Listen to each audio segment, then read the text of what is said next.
Itu memang kunci dari gimana cara bebek itu bertelur, kita memang harus patokannya di protein gitu loh. Protein kalau normal-normal ya 17 sampai 20 itu sudah di titik aman.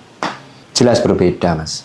Contoh kalau musim penghujan itu kita ya cenderung sering membersihkan kandang, Mas. Jadi rentan dari penyakit, misalnya kayak penyakit mata biru itu kan diakibatkan dari kelembapan kandang kotor, kandang becek, itu kan akan cepat sekali, mudah sekali toh, menjangkitkan penyakit itu akan lebih cepat daripada di musim kemarau. Kalau musim kemarau kan cenderung kandang kering. Kita juga lebih ekstrim lah kalau di musim penghujan. Gimana caranya kandang itu bisa selalu kering? Ya entah itu pakai serbuk gergaji itu, serbuk kayu ataupun sekam. Pinter-pinternya kita aja, Mas, untuk menyikapi gimana.